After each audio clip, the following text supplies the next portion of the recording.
Tobaksstop.dk, e-cigaretter, væske og udstyr.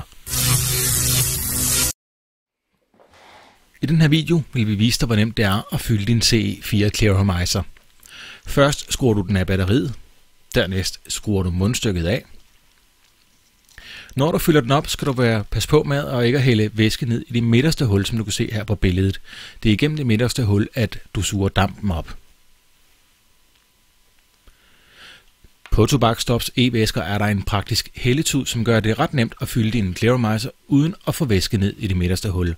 Du kan sætte den ud langs siden og lige så stille fylde væske i. Når du fylder den op, må du aldrig fylde mere væske i end til det øverste mærke på din Clearomizer. Og det er også en god idé, når du når ned omkring kvart fyldt og fylde lidt ekstra væske i.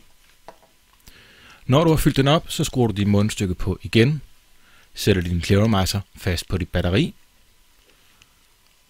Hvis det er første gang, at du bruger din Clearomizer, vent 20 minutter på, at væsken er trukket helt ind i værerne. Du tænder og slukker dit batteri ved at trykke 5 gange hurtigt efter hinanden på knappen. God fornøjelse.